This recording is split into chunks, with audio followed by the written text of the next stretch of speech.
Doctor فرحت ہاشمی صاحبہ کے مستند بیانات سننے کے لیے ہمارے چینل قرآنک پلس کو سبسکرائب کریں۔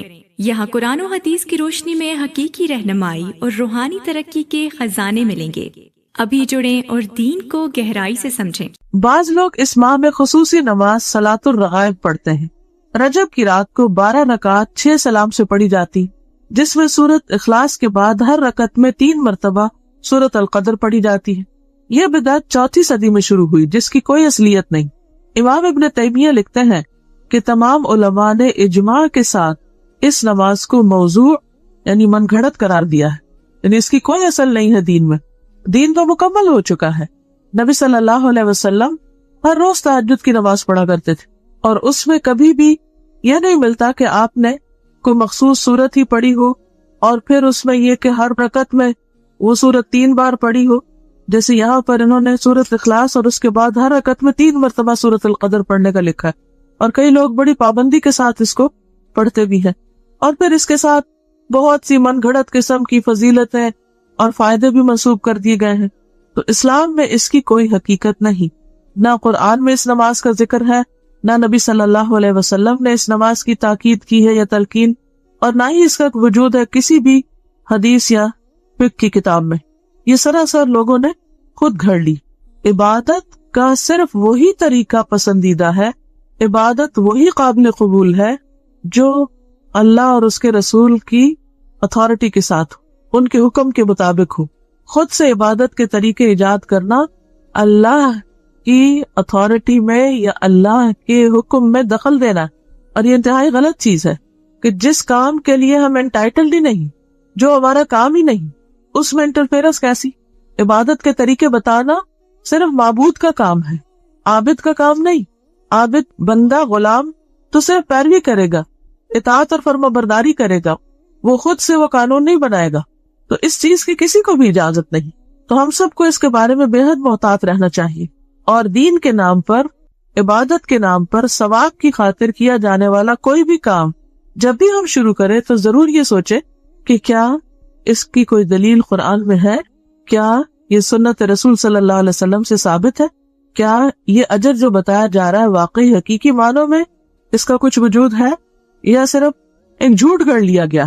اس طرح کی چیزیں دین میں شامل کرنا اور پھر ان کی پابندی کرنا، اور ایک خاص رات میں یا خاص دن میں یا خاص طریقے پر، یہ سب چیزیں دین میں دخل اندازی ہے، اور یہ ناپسندیدہ ہے۔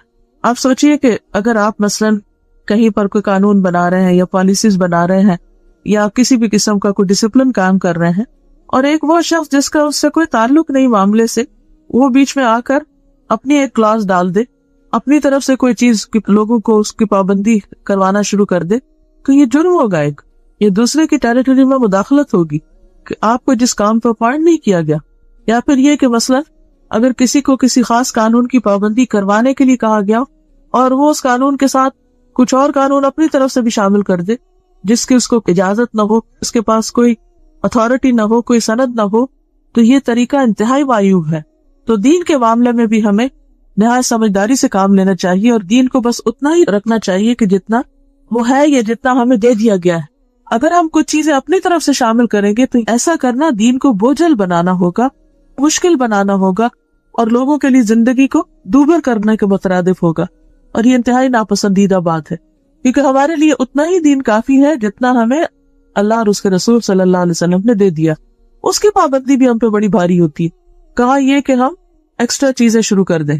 پھر روزوں کا اہتمام، بعض لوگ اس ماہ میں خصوصی روزوں کا اہتمام کرتے ہیں۔ صحیح روایات سے پتہ چلتا ہے کہ آپ نے کبھی مسلسل 3 ماہ رجب، شعبان اور رمضان روزے نہ رکھے اور نہ اس کی تاکید کی۔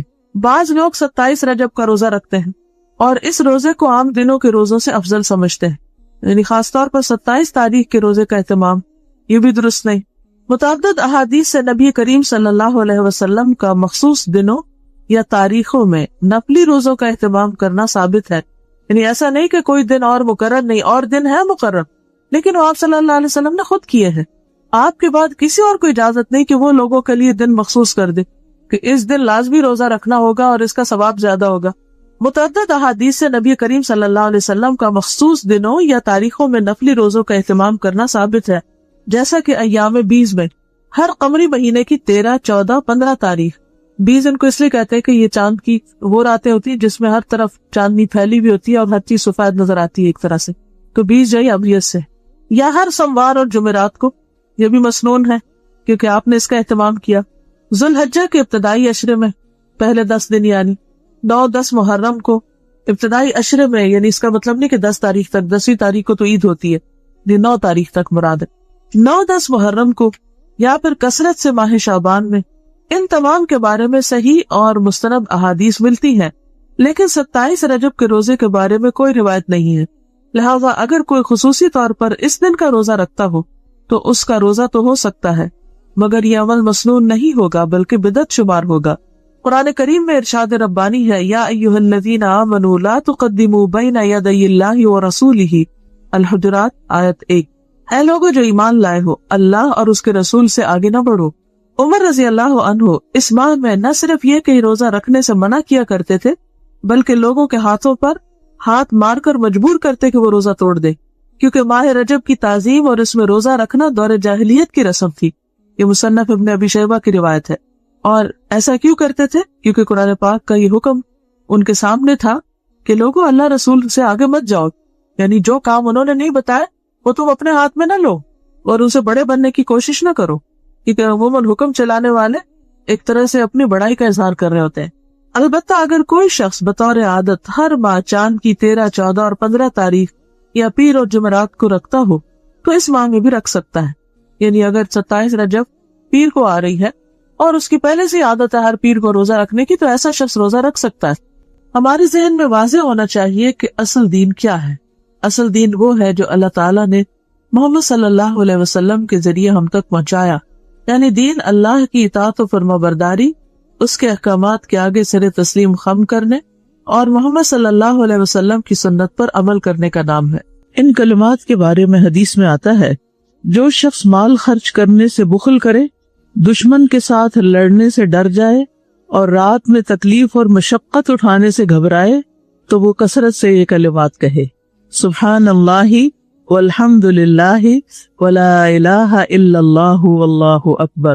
حدیث میں یہ بھی آتا ہے کہ اللہ تعالیٰ نے جس طرح تمہارے درمیان رزق کو تقسیم کیا ہے، اسی طرح تمہارے درمیان اخلاق کو بھی تقسیم کیا ہے. تو اخلاق بھی ایک رزق ہے، اور بلا شبہ اللہ جس کو پسند کرتا ہے اسے بھی دنیا عطا کرتا ہے، اور جسے ناپسند کرتا ہے اسے بھی دے دیتا ہے.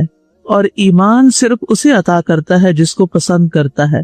بس جو شخص مال خرچ کرنے سے بخل کرے، دشمن کے ساتھ لڑنے سے ڈر جائے اور رات میں تکلیف اور مشقت اٹھانے سے گھبرائے تو وہ کثرت سے یہ کلمات پڑھے. تو کس وقت پڑھیں گے یہ کلمات؟ مال خرچ کرنے سے جب دل چھوٹا ہو رہا ہو، کسی کو کچھ دینے کو دل نہ چاہ رہا ہو، کیونکہ مال خرچ کرنا اجر و ثواب کا باعث ہے. اور اگر انسان اپنی بخل کی عادت کی وجہ سے نہیں کر پا رہا تو پھر کوئی اور کام تو کرنا چاہیے جس سے اس کے درجات بڑھے. تو پھر اس کو اللہ کی تسبیح کرنی چاہیے. اس کا فائدہ کیا ہوگا کہ آپ کا دل بھی وسیع ہوگا اور آپ کے دل کے بخل کا علاج بھی ہو جائے گا، یعنی اجر بھی ملے گا اور بخل کا علاج بھی ہوگا. تو آپ ان کلمات سے مدد لیں. اسی طرح دشمن سے لڑنا آسان کام نہیں ہوتا، اس کے لیے بڑا حوصلہ چاہیے ہوتا ہے، جگرا چاہیے ہوتا ہے. تو دشمن سے لڑنے کی طاقت کہاں سے ملے؟ وہ بھی ان کلمات سے ملے گی. ٹھیک ہے نا؟ آپ کسی کا سامنا کرنے سے گھبراتے ہیں، آپ کے اندر کانفیڈنس نہیں، اس کو صرف دشمن نہیں بلکہ ہر اس سچویشن سے لے لیں جہاں آپ کو گھبراہٹ شروع ہو جاتی ہے، آپ کو ڈر لگتا ہے. مثلاً آپ کا کوئی جاب کا انٹرویو ہے، گھبراہٹ ہوتی، ایگزام ہے صبح، گھبراہٹ ہوتی، بہت ہوتی ہے نا. اب گھبرانے سے بنتا تو کچھ نہیں، وہ تو دل کی ایک حالت ہوتی ہے. اب اس پہ قابو کیسے پائیں؟ کچھ لوگوں کو انزائٹی شروع ہو جاتی ہے نا چھوٹی چھوٹی چیزوں پہ. ہم میں سے ہر ایک اس سے گزرتا ہے کسی نہ کسی طرح. تو ایسی صورت میں انسان کن کلمات سے مدد لے؟ وہ یہ کلمات ہیں. اور اسی طرح رات میں تکلیف اور مشقت اٹھانے سے گھبرائے، یعنی رات کا خوف ہو، رات کو کوئی بلا نہ آ پڑے، کوئی بم ہمارے سر پہ نہ گر پڑے یا کوئی اور اسی طرح کے مسئلے. اصل بات یہ ہے کہ دل مضبوط ہونا چاہیے. ہم بہت جلد حوصلہ ہار جاتے ہیں، چھوٹی چھوٹی چیزوں سے گھبرا جاتے ہیں، اور اس کی بنیادی وجہ کیا ہوتی ہے؟ ہماری اپنی کوتاہی ہوتی ہے، ہم نے کہیں ذکر میں کمی کی ہوتی ہے. 2 چیزیں اللہ تعالیٰ نے قرآن مجید میں کثرت سے کرنے کو کہی ہیں. ٹھیک ہے، ان میں سے ایک کیا ہے؟ ذکر.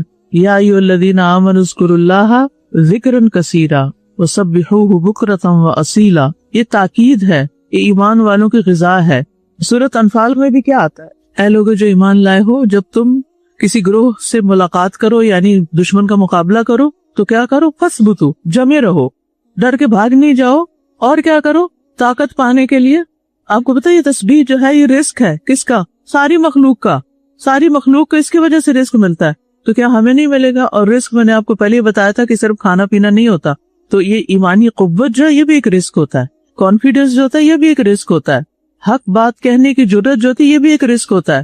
تو اس کے لیے کیا چاہیے؟ ذکر چاہیے اللہ کا، اور یہ ذکر کے بہترین کلمات ہیں جو خود نبی صلی اللہ علیہ وسلم نے ہمیں سکھا دی ہیں، اور ان کی فضیلت بھی بتا دی، ان کا فائدہ بھی بتا دیا۔ لیکن افسوس یہ ہے نا کہ جس وقت ہمیں کوئی مشکل پیش آتی ہے اس وقت ہمیں یاد نہیں رہتا کہ اس موقع پر کرنے والا کام کیا ہے۔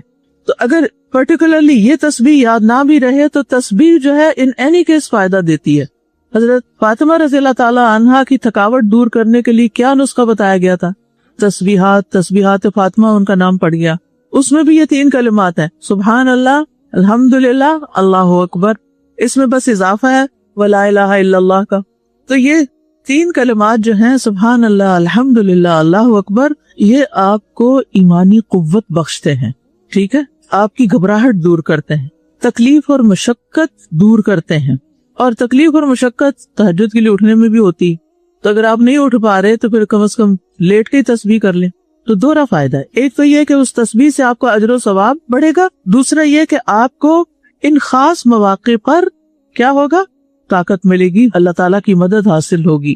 اور اس میں آپ دیکھیے کہ ایک مال خرچ کرنے سے متعلق چیز ہے، دوسری جان جانے کا خوف، ٹھیک ہے، اور تیسری جان کی مشقت یعنی تکلیف۔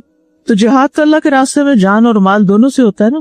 بعض اوقات ایسا نہیں ہوتا کہ ہماری کمزوری کی وجہ وسائل کی کمی ہوتی ہے، وسائل ہوتے بھی ہیں پھر بھی ہم کمزور ہو جاتے ہیں کیونکہ ہم ذکر میں کوتاہی کر رہے ہوتے ہیں، اور بعض اوقات وسائل نہیں بھی ہوتے تو اللہ کے ذکر سے کیا ہوتا ہے؟ کم من فئۃ قلیلۃ غلبت فئۃ کثیرۃ باذن اللہ، ٹھیک ہے نا۔ تو اللہ کا سہارا سب سے بڑا سہارا ہے، اللہ کی مدد سب سے بڑی مدد ہے، اور مدد آتی ہی اللہ کی طرف سے ہے۔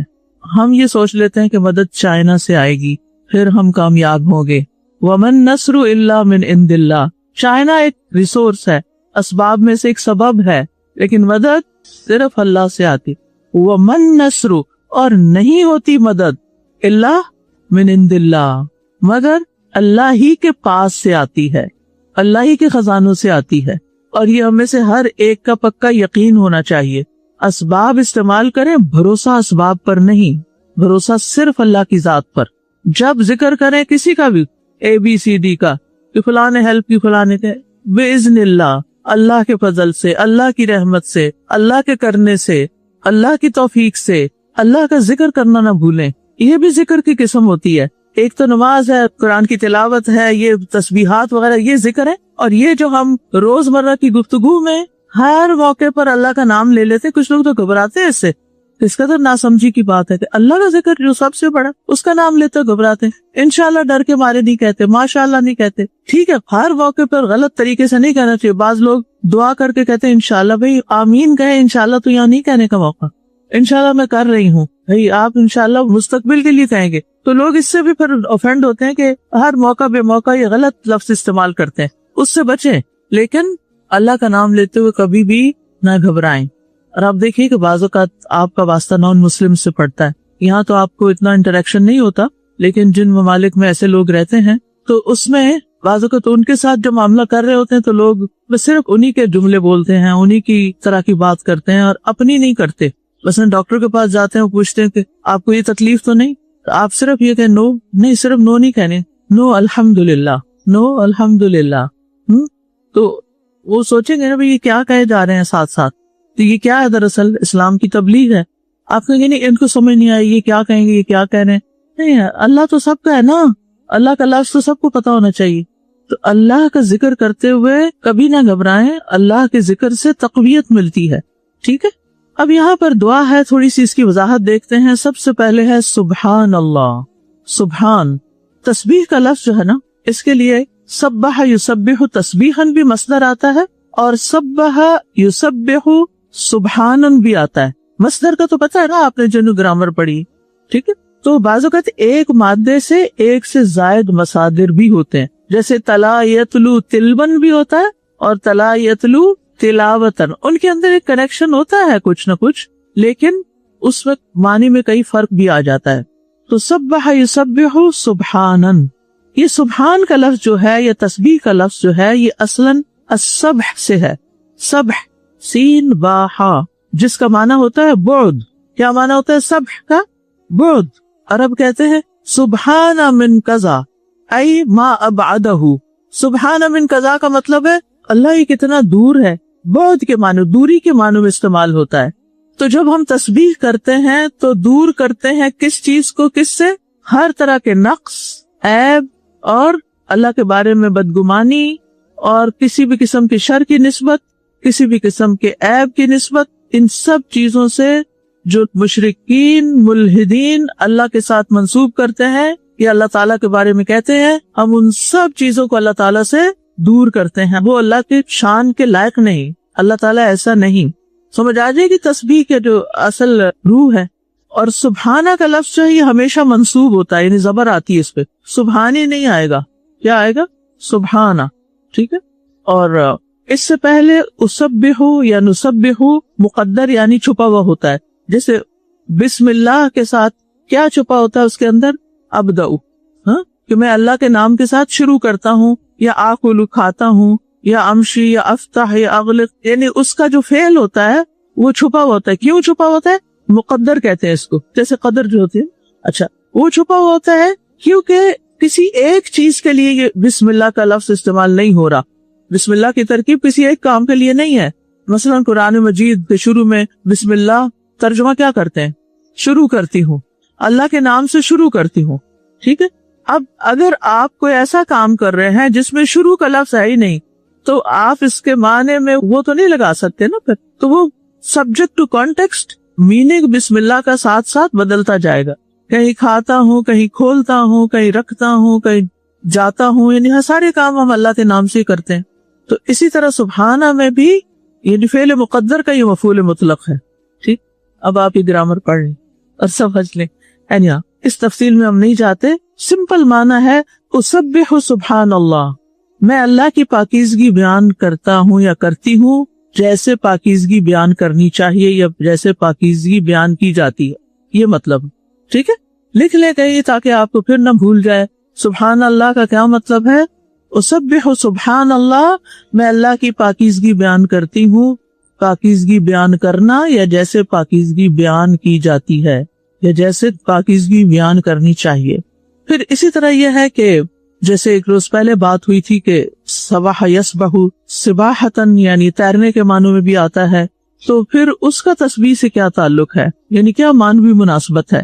تو جیسے تیرنے والا کیا کرتا ہے؟ روانی سے آگے بڑھتا ہے, حرکت میں رہتا ہے. کل فی فلک یسبحون کا لفظ آتا ہے کہ وہ مستقل طور پر متحرک ہے, سیارے ستارے وغیرہ, یعنی اپنے کام میں لگے ہوئے ہیں. تو اسی طرح سبح یسبح تسبیحاً اگر مصدر ہوگا تو اس وقت معنی ہوگا کہ عبادت میں متحرک ہونا, عبادت میں لگے رہنا, سرگرداں رہنا, مسلسل عبادت کرنا. تو تسبیح تو انسان ہر وقت کر سکتا ہے نا, پھر نماز میں بھی ہوتی ہے اور اس کے علاوہ بھی ہوتی ہے. ٹھیک ہے, یعنی انسان رکے بغیر, وقفے کے بغیر تسبیح کرتا چلا جائے. اچھا, ایک ہوتی ہے زبان سے جب ہم کہتے ہیں سبحان اللہ, اور ایک ہوتی ہے اندر ہی اندر. ادھر سے شیطان نے وسوسہ ڈالا, ادھر سے آپ کے دل نے اندر سے ہی اس کو دھتکارا اور کہا سبحان اللہ, اللہ اس بات سے پاک ہے جو تم شیطان میرے دل میں ڈال رہے ہو. ٹھیک ہے, وسوسے آتے ہیں نا, تو پھر آپ بولتے ہیں؟ نہیں, بولتے نہیں, وہ دل میں ہی آتے ہیں. ایک آتا ہے, پھر دوسرا آ جاتا ہے, پھر تیسرا آ جاتا ہے. تو ان کا جواب کہاں سے آئے گا؟ کوئی باہر سے دے گا آپ کو؟ نہیں, یہ نہ سوچو, ایسا نہیں ہوتا. کوئی بتا سکتا ہے ہمیں؟ تو وہ آپ نے کیا کرنا ہے؟ اللہ کی تسبیح کرنی ہے. کہاں؟ دل ہی دل میں. کس طرح؟ ادھر سے تیر آ رہا ہے اور دوسری طرف اس کو جلایا جا رہا ہے, اس کو پکایا جا رہا ہے, توڑا جا رہا ہے. یعنی دل کے اندر ٹھکنے نہیں دینا اس کو. وسوسے جو ہوتے ہیں نا وہ تیر کی طرح ہوتے ہیں. بعض وسوسے تو نشانہ خطا کر جاتے ہیں, اور بعض وسوسے, بعض تیر جو ہوتے ہیں وہ آ کے دل کے اندر چبھ کے بیٹھ جاتے ہیں. چلو, بندوں کے بارے میں اگر کوئی بدگمانی ہو بھی گئی تو کوئی موقع آئے گا شاید ٹھیک بھی ہو جائے, نہ بھی ٹھیک ہو تو کوئی بات نہیں. جنت میں جانے سے پہلے نا پلی پہ روک لیں گے, وہاں ٹھیک کر دیں گے آپ کو. آخر یہاں نہیں ہو سکتا. اذا نقوا وہذبوا، آپ کو پتہ نہیں کہ جب پل صراط بھی پار کر جائیں گے تو سیدھے جنت میں نہیں جائیں گے، اس سے پہلے نہلایا دھلایا جائے گا، صاف ستھرا کیا جائے گا، آپس کے جو لین دین کے حساب کتاب میں وہ چکائے جائیں گے. اگر کسی کے بارے میں کوئی بدگمانی وغیرہ تو دل سے صاف کر دی جائے گی، یعنی ظاہراً بھی صاف کیا جائے گا. یہ جنت اتنی خوبصورت جگہ ہے، اس میں میلے کچیلے تھوڑی جانا ہے. اتنی حشر کا میدان، قبر سے اٹھے ہوئے اور ساری اتنی دھوپ میں اور حشر کے میدان میں اور مختلف جگہوں سے پھرتے پھراتے، پھر جہنم کے اوپر پل لگا ہوا ہے، وہاں سے گزر کے آگے پہنچے. اب جنت تو سامنے ہے، لیکن وہاں جانے سے پہلے ذرا رکو یہاں. اس میں کیا ہوگا؟ اگر آپ نے کسی کی کوئی غیبت وغیرہ کی ہوئی ہے اور اس کا کچھ لینا دینا ہے کسی مسلمان بھائی کا، وہ بھی جا رہا ہے جنت میں اور آپ بھی جا رہے ہیں کیونکہ آپ کے باقی اعمال اچھے تھے، تو ذرا اپنی نیکیاں اب آپ اس کو دے دیں. اور اسی طرح دلوں کی بدگمانیاں اور گلے شکوے یہ ہو جاتے ہیں، جو ہر بھی وہ کہتے ہیں نا برتن اکٹھے رکھے جاتے تو کھڑک پڑتے ہیں. تو ایسے بہن بھائی والدین اولاد یہ ہر جگہ انسان ہے نا. اگر انسان کمزور نہ ہو، اگر انسان کے ساتھ یہ ساری چیزیں نہ لگی ہوئی ہوں تو کیا بن جائے؟ فرشتہ.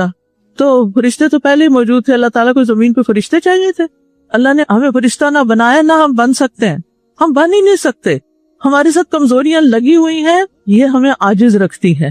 ورنہ کیا ہوتا ہے، کسی کو مال مل جاتا ہے وہ تکبر میں پڑ جاتا ہے، کسی کو علم اور ڈگری کو مل جاتی ہے، کوئی پوزیشن مل جاتی ہے، وہ تکبر میں مبتلا ہو جاتا ہے، اپنے آپ کو بڑی چیز سمجھنے لگتا ہے. پھر اللہ تعالیٰ توڑتا بھی ہے. اس سے پہلے کہ اللہ تعالیٰ کسی طرح توڑے، کیا کرنا چاہیے؟ خود اعتراف کرنا چاہیے، اور دل سے، دکھاوے کا نہیں. اللہ میں گناہگار ہوں، آپ مجھے معاف کر دیں. پاک صرف آپ کی ذات ہے اور میں کیا ہوں؟ کمزوریوں، غلطیوں، گناہوں کا بھرا ہوا. میں اپنے دل کو صاف کرتا ہوں پر وہ پھر میلا ہو جاتا ہے. میں نماز میں خشوع اختیار کرتا ہوں، پھر پتہ نہیں کہاں پہنچ جاتا ہوں. کتنے آپ اپنے سے وعدے کرتے ہیں، اس دفعہ تو میں نے سورۃ فاتحہ پکی کر کے تو اہدنا الصراط المستقیم کہنا ہے. پھر جب وہ وقت آتا ہے اس سے پہلے شیطان آپ کو اچک لے جاتا ہے. تو یہ چیزیں تمہارے ساتھ ہیں نا. لیکن جنت میں جانے سے پہلے، کیونکہ وہاں سب کے دل ایک دل کی طرح ہو جائیں گے نا، کوئی اختلاف نہیں ہوگا، کوئی بدگمانی نہیں ہوگی، کوئی ناراضگی نہیں ہوگی، کوئی شکوہ نہیں ہوگا، صاف ستھرے ہو کے جائیں گے. ٹھیک ہے، تو یہ یاد رکھنے کی بات ہے کہ پاک ذات صرف اور صرف ایک اللہ کی ہے، جس میں کوئی عیب اور نقص نہیں، کوئی کمی نہیں، اس کی کوئی بات غلط ہے ہی نہیں. انسانوں میں سے کسی کو اس طرح آئیڈیالائز مت کریں کہ آپ سوچیں کہ یہ تو بڑی چیز ہے اور اس سے تو کبھی کوئی غلطی نہیں ہو سکتی. نہیں، اسی لیے تو ہمیں معاف کرنے کا حکم دیا گیا، اور معاف کرنے والوں سے اللہ محبت کرتا ہے. وَمَنْ عَفَا وَأَصْلَحَ فَأَجْرُهُ عَلَى اللَّهِ، جس نے معاف کر دیا، اصلاح کر لی، اس کا اجر تو اللہ کے ذمہ پکا ہو گیا.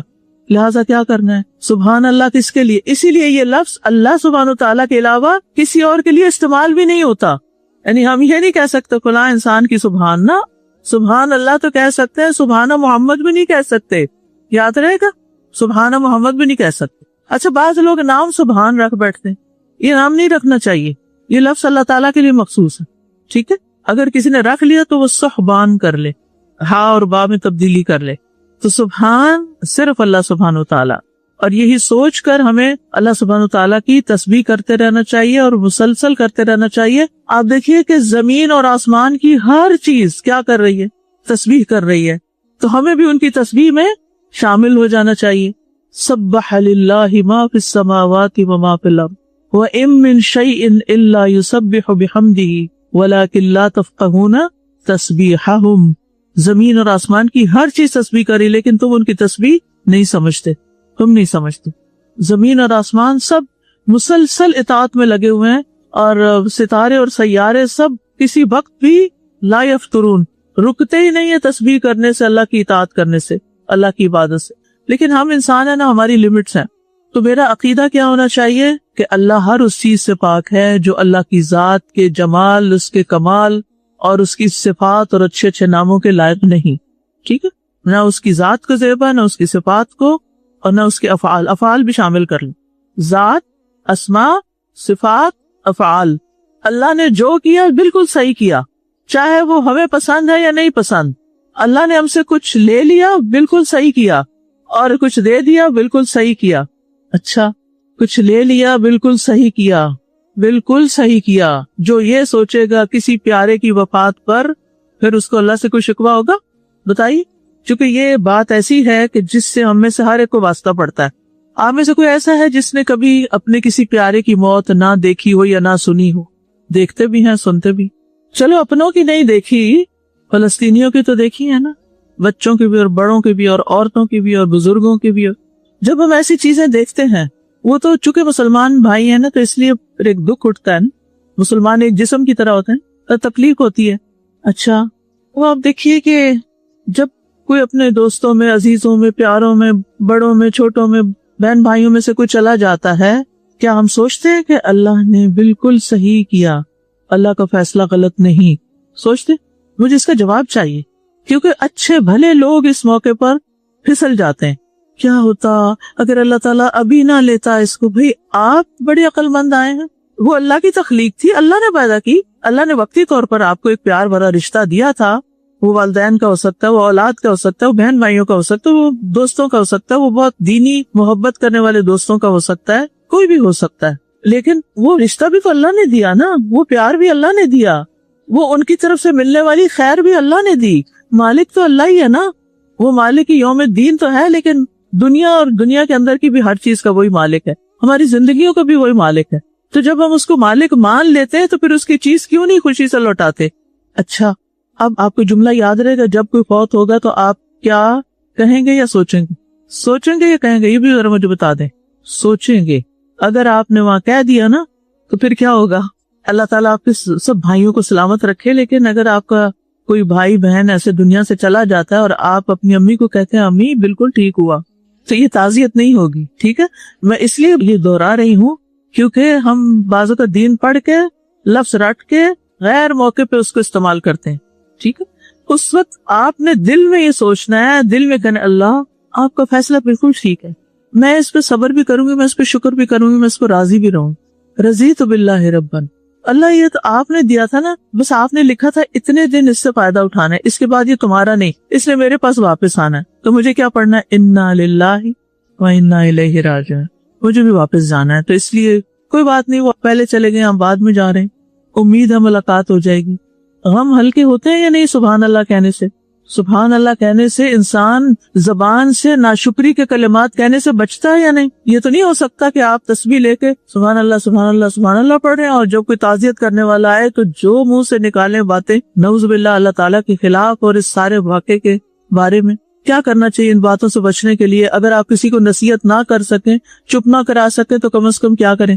چپ رہیں، باتیں نہ کریں زیادہ، بچ جائیں گے. ایک لفظ بھی منہ سے نکلا نا جو اللہ کو پسند نہ آیا تو کیا ہوگا؟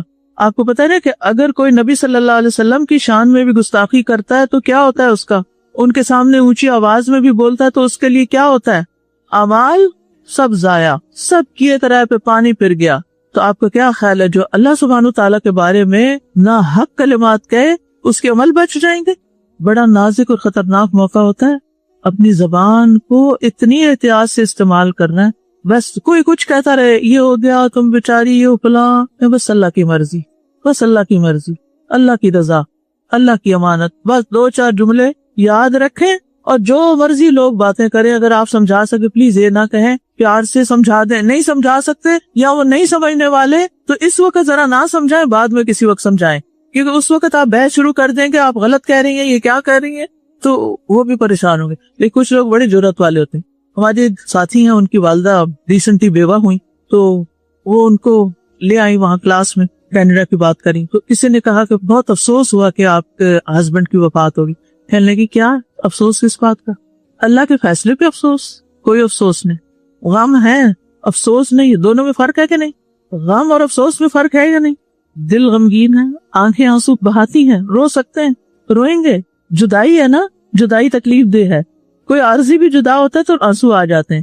تو کیا دنیا سے کسی کی جدائی تکلیف نہیں دے گی؟ رونا منع ہے؟ نہیں، رونا نہیں منع. غلط لفظ منہ سے نہیں نکالنے. اور ہم نے تو یہ وتیرہ بنایا، افسوس کرنے جا رہے ہیں. کتنا کامن ہے. تو عملی زندگی میں سبحان اللہ کا کیا مطلب ہے؟ اللہ ہر اس چیز سے پاک ہے جو اس کی ذات، اس کی شان، اس کی صفات، اس کے اسماء، اس کے افعال کے مناسب نہیں یا اس کی شان کے خلاف ہے. کبھی کبھی بارش زیادہ ہو جاتی ہے، فلڈنگ ہو جاتی ہے، کبھی زلزلہ آ جاتا ہے، کبھی اور ناپسندیدہ چیزیں آ جاتی ہیں زندگی میں. کبھی نہ سوچیں اللہ نے اچھا نہیں کیا ہمارے ساتھ، میرے ساتھ اچھا نہیں ہوا. یہ تم کہہ سکتے فلاں نے میرے ساتھ اچھا نہیں کیا، یہ تو ٹھیک ہے، لیکن جب ہم اس کو مبہم رکھتے ہیں میرے ساتھ اچھا نہیں ہوا مطلب اوپر تک شکایت چلی جاتی ہے. تو ایسے شبہ والے جملوں سے بھی پرہیز کریں. ٹھیک ہے. ہر ناگوار ناپسندیدہ موقع پر سچویشن میں سبحان اللہ کہیں، اللہ کے اذن سے ہونے اس میں کوئی خیر ہوگی، اس میں بھی خیر ہوگی، اس میں بھی خیر ہوگی. تو آپ دیکھیں آپ بڑے پرسکون رہیں گے. اور پرسکون رہنے کا فائدہ کیا ہوگا؟ جو زندگی میں کرنا چاہتے ہیں اس میں کوئی آنچ نہیں آئے گی، سب کرتے جائیں گے، بیٹھ نہیں رہیں گے، اپسٹ نہیں ہوں گے، آپ پہ سے باہر نہیں ہوں گے، اس میں بھی خیر ہوگی. اللہ کے فیصلوں پہ یہ کون بول سکتا ہے اس میں بھی خیر ہوگی؟ جو اللہ سے اچھی امید رکھتا ہے، حسن ظن کا معاملہ کرتا ہے، اس میں بھی خیر ہوگی. اس سے بھی کوئی خیر کا پہلو نکل آئے گا. چلو کوئی بات نہیں. اچھا پھر کیا ہوا؟ او جانے. یہ لفظ آتا ہے، پنجابی کا لفظ ہے لیکن مجھے بڑا پسند ہے. او جانے، یہ ہمارے گھر میں تو بہت استعمال ہوتا تھا. کیا مطلب ہے اس کا او جانے؟ او کون ہے؟ اللہ سبحانہ و تعالیٰ. ٹھیک ہے، یعنی اس کو پتا ہے. اللہ نوز بیسٹ. انگریزی میں سے کیا کہیں گے؟ اللہ نوز بیسٹ. تو آپ دیکھیے کہ ہمیں ہر حال میں تسبیح کرتے رہنا. تسبیح پکڑ لیں گے نا، ایک تسبیح وہ اور ہے، اور ایک تسبیح اللہ سبحانہ و تعالیٰ کی تسبیح. تو انشاءاللہ آپ دیکھیں گے دل بھی مضبوط ہوں گے، کانفیڈنس بھی آئے گا. کوئی اللہ کے حکم پہ اعتراض کرے، اللہ کے حکم دو طرح کے ہوتے ہیں، ایک شرعی ہوتے ہیں، قدری ہوتے ہیں. شرعی حکم قرآن میں آتے ہیں، حدیث میں آتے ہیں، اور قدری حکم تقدیر کے فیصلے ہیں جو نازل ہوتے رہتے ہیں مختلف اوقات میں. ہر لمحہ تقدیر ہے، کل یوم ہوا فی شان. تقدیر یومی یہی ہوتی ہے، ہر روز کچھ نہ کچھ ہو رہا ہوتا ہے. کل کوئی پریڈکشن تھی بارش کی؟ نہیں تھی. اللہ کا فیصلہ، اللہ نے وہاں سے بادل بھیجے جہاں سے آپ سوچ نہیں سکتے. تو کیا کرنا ہے؟ سبحان اللہ کے فوراً بعد جب آپ کہہ لیں گے نا سبحان اللہ، اللہ پاک پر کہیں گے الحمدللہ، پھر شکر کا موقع آ جائے گا، پھر راضی برضا ہونے کا موقع آئے گا. اس لیے عموماً سبحان اللہ اور الحمدللہ ساتھ ساتھ آتے ہیں ترکیب میں. یا سبحان اللہ و بحمدہ، یا سبحان ربی و بحمدہ. تو آپ آگے بھی تسبیح میں یہ چیز نوٹ کریں گے. اور اللہ کی حمد کے بارے میں کافی باتیں پیچھے کر چکی ہوں کہ میں اللہ کی حمد کرتی ہوں، اور وہ حمد کا حقدار ہے، وہ اس بات کا حقدار ہے کہ اس کی تعریف کی جائے. اور حمد کون سی تعریف ہوتی ہے؟ جو کس پر مبنی ہوتی ہے؟ لکھا کریں نا تو پھر آپ کو یاد بھی رہے. ایک شخص نے کہا تھا نا میں بھول جاتا ہوں، تو نبی صلی اللہ علیہ وسلم نے کیا فرمایا تھا؟ استعین بیمینک. جب ہمارے ہینڈ اور برین کی کوآرڈینیشن ہوتی ہے نا، چیزیں چاہے دوبارہ نوٹس نہ پڑھیں، وہ اور طرح رجسٹر ہوتی ہیں چیزیں حافظے میں. اور یہ نہیں کہ ہر بات لکھیں، وہ بھی ضروری نہیں، لیکن یاد رکھنے کی باتیں یاد رکھیں. ایسی تعریف جو محبت پر مبنی ہوتی ہے، شکر پر مبنی ہوتی ہے، جس سے آپ کو محبت ہوتی ہے، آپ اس کی تعریف کرتے ہیں یا نہیں کرتے؟ آپ رہ ہی نہیں سکتے کرنے سے. کیا خیال ہے؟ سوچئے آپ کو کس چیز سے محبت. ٹھیک ہے، اس چیز کو سوچ کے پھر آپ اپنے آپ سے سوال کریں، کیا میں نے اس چیز کی کبھی تعریف کی، اس کا فائدہ کسی کو بتایا، اس پہ شکر ادا کیا؟ تو حمد کا تعلق لفظ کا زبان سے ہے، لیکن اصل میں اوریجنیٹ یہ دل سے ہوتی ہے. حمد ہوتی وہ ہے جو دل سے نکلے. اور دل سے کب نکلتی ہے؟ ہم جو ہے نا ایک رسپانس ہے بیسیکلی. رسپانس کا کیا مطلب ہے؟ جواب. کس چیز کا؟ جب آپ کسی کی کوئی خوبی دیکھتے ہیں یا کسی کی طرف سے آپ کو کوئی فائدہ پہنچتا ہے تو یہ آپ کا رسپانس ہوتا ہے. جیسے تھینک یو کہنا کیا ایک رسپانس ہے. کسی نے کچھ کیا نا تو آپ ایسے راہ چلتے تھینک یو کر رہے ہوتے نہیں. لیکن اللہ کی تعریف تو ہم ہر وقت کر رہے ہوتے ہیں، چاہے ہمیں اس وقت کوئی چیز مل رہی ہو یا نہ مل رہی ہو. کیوں؟ اس لیے کہ اتنا کچھ دیا ہے. وَمَا بِكُم مِّن نِعْمَةٍ فَمِنَ اللَّهِ. سارے کا سارا ہے ہی اللہ کی طرف سے. اور اگر تم گننا چاہو وَإِن تَعُدُّوا نِعْمَةَ اللَّهِ لَا تُحْصُوهَا، گن ہی نہیں سکتے، تمہاری گنتی ختم ہو جائے، اتنا کچھ اللہ نے دیا ہے. تو پھر اس لیے ہر وقت کیا ہے؟ الحمدللہ. جو یہ یاد رکھتا ہے نا اللہ کی نعمتوں کو، تو پھر ہر وقت الحمدللہ کہتا رہتا ہے. یعنی جب انسان اپنے اوپر سوچتا ہے، اپنے صحت اور تندرستی کے بارے میں سوچتا ہے، اور اللہ نے انسان کو جو تکریم بخشی ہے، وَلَقَدْ كَرَّمْنَا بَنِي آدم، احسن تقویم بھی ہے اور تکریم بھی ہے. تو کیا نعمتیں نہیں؟ کبھی کبھی میں کوئی جانور دیکھتی ہوں نا جس کی شکل ذرا تھوڑی ہیبت ناک ہوتی، مگر اللہ شکر مجھے یہ نہیں بنایا. کتنی چیزیں ہیں شکر کرنے کی، کتنی چیزیں ہیں محبت کرنے کی. جس نے اتنا کچھ دیا، دنیا میں کوئی چھوٹی سی چیز ہمیں دے دیتا نا تو ہمارے دل میں اس کی محبت پیدا ہو جاتی کہ ہمارا محسن ہے. تو جس نے سب کچھ دیا ہے اس کے لیے تو محبت ہونی چاہیے. اور اگر محبت ہے، ہو ہی نہیں سکتا کہ آپ الحمدللہ نہ کہتے رہیں ہر وقت. اور پھر آپ دیکھیے کہ الحمدللہ صرف خوشی کے موقع پر نہیں ہوتا، بلکہ تکلیف اور آزمائش کے وقت بھی ہوتا ہے. کیوں؟ اس لیے کہ جو کوئی تکلیف ہوتی ہے نا وہ ایک شاک کی طرح ہوتی ہے. شاک لگتا ہے انسان کو. جب وہ شاک لگتا ہے تو پھر اس کے بعد رسپانس ہمارا کیا ہوتا ہے؟ ہمارے اندر ہلچل پیدا ہوتی ہے. ابھی ریسنٹلی شاک لگے ہیں نا, نیند کھل گئی تھی, ایک خوف کی لہر سی دوڑ گئی, ہلچل ہو گئی, ہوئی نا. ایک ایسی ہلچل ہوتی ہے جو پوری شخصیت میں ہلچل ہو جاتی ہے. یہ آرام کی نیند سونے سے ہلچل ہونی تھی؟ نہیں. یعنی آرام سے سونے والی رات میں اور ایسی رات میں بڑا فرق ہوتا ہے. اچھا, یہ جو شوق لگائے جاتے ہیں, کسی کو کچھ لگتا ہے تو اس کی صلاحیتیں جاگ اٹھتی ہیں, اس کے اندر جو چھپا ہوا پوٹینشیل ہوتا ہے نا وہ باہر آ جاتا ہے. اگر اس موقع پر آپ صرف شکایت کریں تو مایوسی کی طرف جائیں گے, اور اگر اس کو اللہ کا فیصلہ سمجھیں, اللہ کا منصوبہ سمجھیں, مثبت ذہن سے استقبال کریں, تو پھر کیا ہوگا؟ اجر میں بھی اضافہ ہوگا اور آپ اللہ کی تعریف کی طرف جائیں گے. الحمدللہ نکلے گا آپ کے منہ سے. ہر سچویشن اللہ کا انعام ہے. ہر سچویشن, چاہے ہمیں پسند ہے یا نہیں, سب اللہ کا انعام ہی ہے, کیونکہ کچھ چیزیں ہمیں جگانے کے لیے ہوتی ہیں. وَلَا إِلَهَ إِلَّا اللَّهُ, اور اللہ کے سوا کوئی الہ نہیں, کہ اللہ ایک ہے, اس کی ذات صفات وہ وحدہ لا شریک ہے, وہ اس کا حقدار ہے کہ صرف اس کی عبادت کی جائے, صرف اس کی غلامی اختیار کی جائے, صرف اس کی اطاعت کی جائے, کیونکہ عبادت میں دونوں معنی پائے جاتے ہیں. عبادت عبد سے ہے, غلام کے معنوں میں غلامی, یعنی جو وہ کہے ماننا ہے, اللہ کا حکم وہ ماننا ہے, اور دوسری طرف اطاعت, یعنی جو کرنے کو کہا جائے کرتا چلا جائے انسان. اللہ تعالیٰ نے جتنے بھی انبیاء بھیجے ان سب کو اسی کلمے کے ساتھ بھیجا. ٹھیک ہے, سورۃ الانبیاء میں آتا ہے آیت نمبر 25, وَمَا أَرْسَلْنَا مِن قَبْلِكَ مِن رَّسُولٍ إِلَّا نُوحِي إِلَيْهِ أَنَّهُ لَا إِلَٰهَ إِلَّا أَنَا فَاعْبُدُونِ. اور سورۃ النحل آیت 36 میں آتا ہے, اور بلا شبہ ہم نے ہر امت میں ایک رسول بھیجا کہ اللہ کی عبادت کرو اور طاغوت سے بچو. ہر پیغمبر کی ایک ہی دعوت رہی ہے کہ اللہ کے بندے بن جاؤ. ہم ویسے تو کہتے ہیں کہ بندہ بن جاؤ, یہ نہیں بتاتے کس کا. مقصد شاید یہی ہوتا ہے کہ اللہ کا بندہ بنو. تو ہر پیغمبر نے آ کے لوگوں کو اللہ کی طرف بلایا, دعوت اللہ. کیا مطلب اس کا؟ کہ اپنا دلی لگاؤ, اپنی محبتیں, اپنا تعلق صرف اللہ کے لیے خالص کر لو, اور اس کی خاطر پھر باقی چیزوں سے تعلق رکھو. انسانوں سے بھی اس کے لیے محبت کرو, اس کی خاطر محبت کرو. مال خرچ کرو تو اس کے لیے کرو, نماز پڑھو تو اس کے لیے پڑھو. ان صلاتی و نسکی و محیای و مماتی للہ رب العالمین. یہ عبادت, ہر چیز کس کے لیے کرو؟ اللہ کے لیے کرو. اپنی ہر حاجت کس کے آگے رکھو؟ اللہ کے آگے رکھو. کوئی مسئلہ پیش آئے, جوتے کا تسمہ ٹوٹ جائے, کوئی چیز پریشان کرے, یہ کیسے کروں, یہ بہت مشکل ہے, یہ کانسیپٹ سمجھ نہیں آ رہا, یہ کلاس میں ٹیچر تو پڑھا کے چلی گئی, یہ مخرج تو نکل ہی نہیں رہا, کیا کروں, بڑی مشکل ہو گئی ہے, یہ آیت تو یاد ہی نہیں ہو رہی, کیا کروں. سب سے پہلے اس سے تعلق, اس کی طرف. اللہ آسان کر دینا, اللہ نہیں ہو رہا نا, آپ کروا دینا, آپ تو کر سکتے ہیں. یہ نہیں کہ ہائے امی ہائے ابا, وہ بھی تنگ آ جاتے ہیں. آپ لوگوں کو بار بار مدد کے لیے بلاتے, تنگ آ جاتے ہیں. اللہ کو پکاریں, اللہ لوگوں کے دل آپ کے لیے مسخر کر دے گا, وہ آپ کے کہے بغیر آ جائیں گے مدد کرنے کے لیے. لیکن افسوس کہ شیطان ہمیں ہر وقت بلا دیتا ہے, اور خاص طور پر غم, دکھ, تکلیف, پریشانی, بیماری, اس میں تو بالکل ہی یاد نہیں رکھتے. ہم نے کیا کرنا ہے؟ اچھا, یہ آج آپ کا ہوم ورک ہے. کل آپ میں سے کچھ لوگ میرے ساتھ شیئر کریں گے کہ انہوں نے یہ بات کہاں یاد کی, کس مشکل میں کیسے اللہ سے دعا کی. ہو سکتا ہے آپ کے دعا مانگنے کے طریقے سے ہم فائدہ اٹھائیں, ہمیں بھی کچھ مانگنا آ جائے. کچھ لوگوں کو بہت اچھا ڈھنگ آتا ہے مانگنے کا, ہر کوئی مانگنے میں بھی اچھا نہیں, اسی لیے پھر ہم سہارا لیتے ہیں قرآنی اور مسنون دعاؤں کا. اچھا, پھر عبادت کیا ہے؟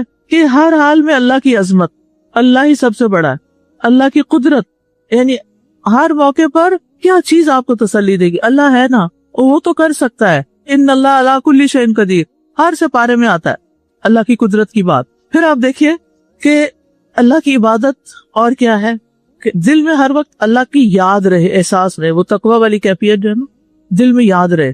کیونکہ انسان جس سے محبت کرتا ہے اس کا خیال دل میں بار بار آتا رہتا ہے.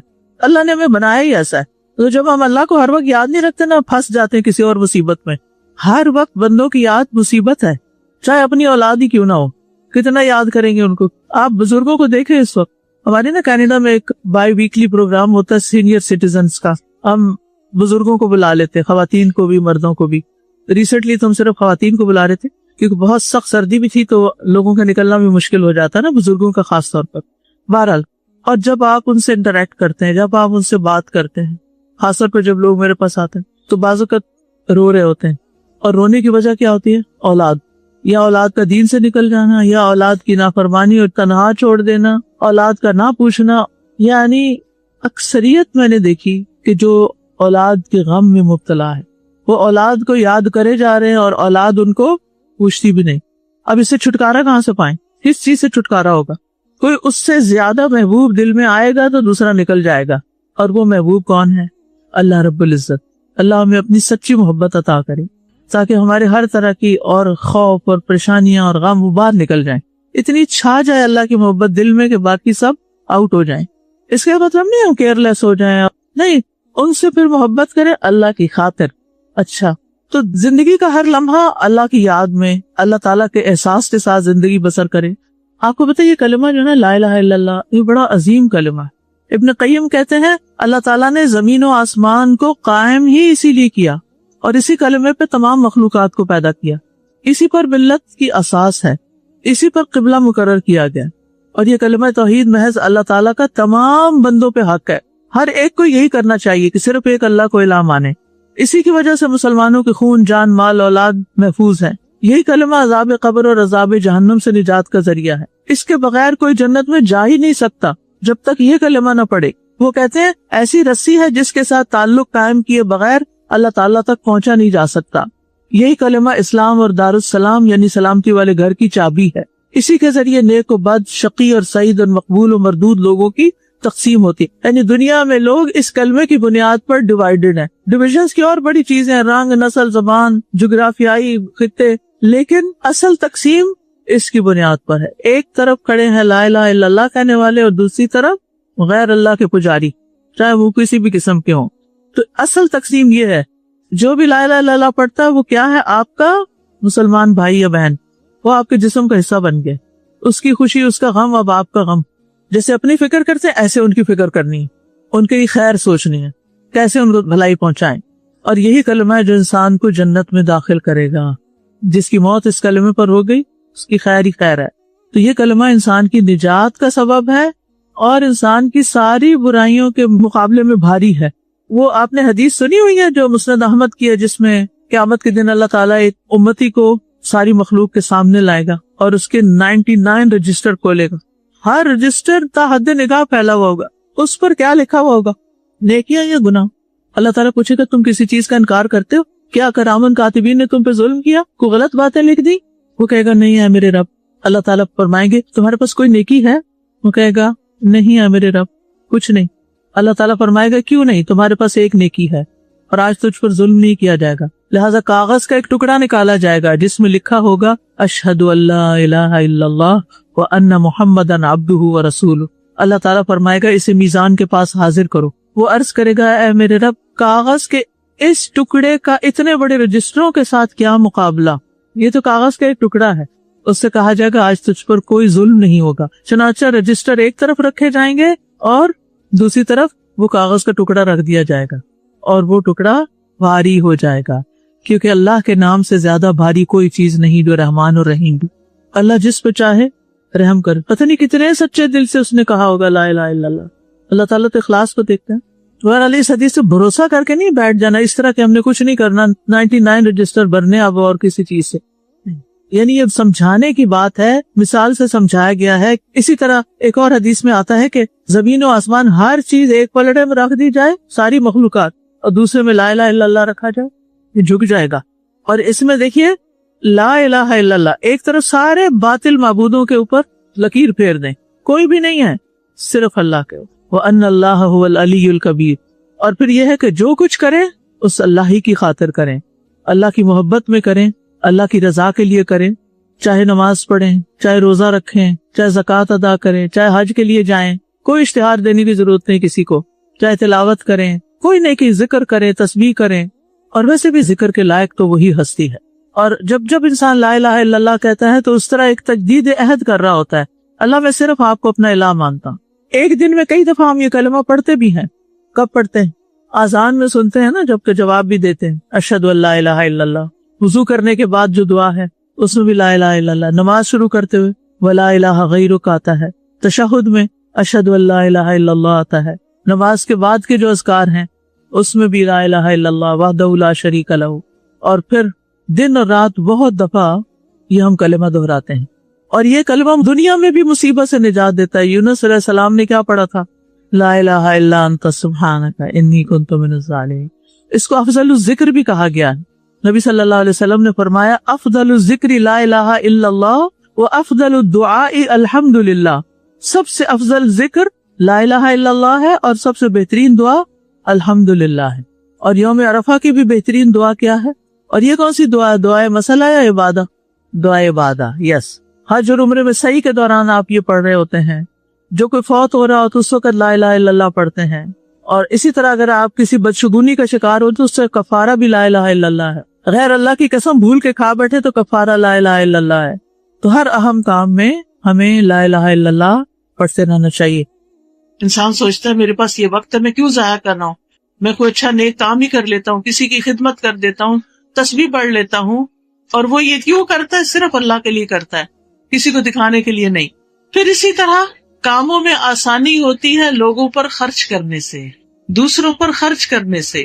قرآن مجید میں آتا ہے فَأَمَّا مَنْ أَعْطَى وَاتَّقَى وَصَدَّقَ بِالْحُسْنَى فَسَنُيَسِّرُهُ لِلْيُسْرَى.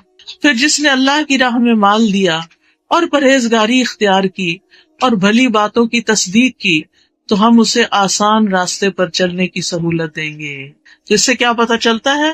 جو دیتا ہے، جو اللہ سے ڈرتا ہے اور سچی بات کو سچ مانتا ہے، قرآن کی بات کو سچ مانتا ہے، جو سچ مانتا ہے وہ اس پر عمل کر لیتا ہے نا. پھر اسی طرح آسانیاں ہوتی ہیں جب انسان کسی کے لیے آسانی پیدا کرتا ہے چھوٹی چھوٹی چیزوں میں. کوئی آپ کے ساتھ بیٹھا ہے، آپ کو پتا ہے کہ تنگ ہو رہا ہے، آپ اس کے لیے ذرا سی جگہ کھلی کر دیں. کسی کے راستے میں کوئی چیز پڑی ہے اس کو ہٹا دیں. کسی کو کوئی بات سمجھ نہیں آئی اس کو سمجھا کے دہرا کے آسان کر دے اس کے لیے. تو جو شخص تنگ دست پر آسانی کرتا ہے اللہ سبحانہ تعالیٰ اس کے لیے آسانیاں کرتا ہے. حدیث میں آتا ہے جس نے کسی مومن سے دنیا کی تکلیفوں میں سے کسی تکلیف کو دور کیا، مثلا کسی کا قرضہ چکا دیا، کسی کو کوئی دوا لا دی، کوئی بیمار ہے تو اس کی بیمار پرسی کر لی، اللہ قیامت کے دن اس کی تکلیفوں میں سے کسی تکلیف کو دور کر دے گا. اور جس نے کسی تنگ دست پہ آسانی کر دی، یعنی اس کا ہاتھ تنگ ہے، اس نے اس کے لیے تھوڑے سا اس کی مدد کر دی کہ اس کا ہاتھ کھل جائے، اللہ اس پر دنیا اور آخرت میں آسانی کرے گا. جس نے کسی مسلمان کی پردہ پوشی کی، اس کا عیب چھپا لیا، اللہ اس کی دنیا اور آخرت میں پردہ پوشی کرے گا. اور اللہ تعالیٰ تب تک اس بندے کی مدد میں ہوتے ہیں جب تک وہ بندہ اپنے بھائی کی مدد میں لگا رہتا ہے. آپ دوسروں کے کام بناتے رہیں، اللہ آپ کے کام بنائے گا. آپ دوسروں کی مدد کریں، دوسروں کے لیے آسانیاں پیدا کریں، اللہ آپ کے لیے آسانیاں پیدا کرے. چیزوں کو مشکل نہ بنایا کرے، چیزوں کو آسان کیا کریں تاکہ لوگوں کی زندگی آسان ہو اور وہ تمہیں دعائیں دے. پھر دعا بھی کرنی چاہیے، رب اشرح لی صدری ویسر لی امری، اللہ میرے کاموں میں آسانی پیدا کر دے، رب اشرح لی صدری. پھر اگر کوئی مشکل آ جائے اللہم لا سہل الا ما جعلتہ سہلا وانت تجعل الحزن سہلا اذا شئت. کوئی بیمار ہے گھر میں، ابھی میں آ رہی تھی، ایک بچی نے بتایا کہ اس کی والدہ کا ایکسیڈنٹ ہو گیا، وہ قومے میں چلی گئی. اللہ ان کے لیے آسانی کرے اور ان کو صحت عطا کرے. اللہ تعالیٰ باقی بھی آپ سب کی بھی زندگی میں جو مشکلات ہیں، بچوں کی طرف سے ہیں یا شوہر کی طرف سے ہیں یا مال کی طرف سے ہیں، جان کی، اپنی جان میں کوئی تکلیف ہے، اللہ آپ سب کے لیے بہت آسانیاں کرے. لیکن اللہ سے آسانیاں مانگا کریں اور لوگوں کو آسانیاں دیا کریں. پھر فرمایا فذکر ان نفعت الذکریٰ سیذکر من یخشی ویتجنبها الاشقی.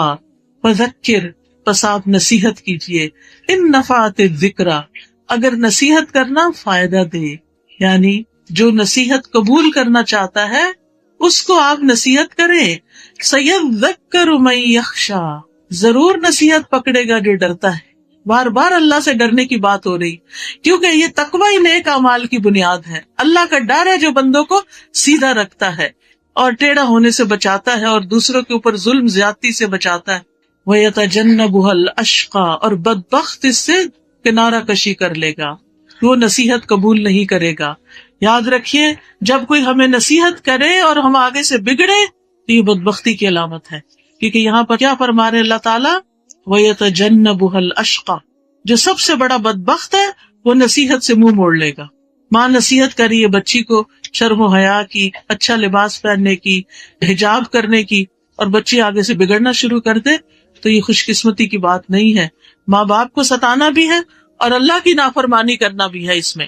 تو ایمان والوں کو کیا حکم ہے، وَذَكِّرْ فَإِنَّ الذِّكْرَىٰ تَنفَعُ الْمُؤْمِنِينَ، نصیحت مومنوں کو فائدہ دیتی ہے. اور حدیث میں آتا ہے مومن کو اس حال میں پیدا کیا گیا ہے کہ وہ آزمائش میں مبتلا ہونے والا، توبہ کرنے والا اور بھولنے والا ہوتا ہے. یعنی وہ لوگوں کے برے سلوک نہیں یاد رکھتا. جب اسے نصیحت کی جاتی ہے وہ نصیحت قبول کر لیتا، اس کو مائنڈ نہیں کرتا، دل پہ لگا کے بیٹھ نہیں جاتا. اور نصیحت کرنے کے لیے سب سے بہترین چیز قرآن ہے. فرمایا فذکر بالقرآن من یخاف وعید، سو اس قرآن کے ساتھ اس شخص کو نصیحت کرو جو میرے عذاب کے وعدے سے ڈرتا ہے. لیکن نصیحت کس کو فائدہ نہیں دیتی؟ غافل دلوں کو فائدہ نہیں دیتی، منہ موڑ جانے والوں کو، انکار کرنے والوں کو فائدہ نہیں دیتی. اور نصیحت قبول نہ کرنے کا انجام کیا ہے کہ ہو سکتا ہے کہ انسان پھر کسی شرک میں پڑ جائے، کسی بدعت میں پڑ جائے، کسی کبیرہ گناہ میں پڑ جائے اور وہ آخر کار اس کو جہنم میں لے جائے. تو اس بات سے ڈرنا چاہیے. جب کوئی کہنا کہ ایسا نہ کرو شرک ہے، صرف اللہ سے مانگو، کسی اور سے نہ مانگو، صرف اللہ کے آگے سجدہ کرو، کسی اور کے آگے نہ، جو قبروں کے آگے مت سجدہ کرو، تو نصیحت قبول کر لینی چاہیے. خاص طور پر جو قرآن کے ساتھ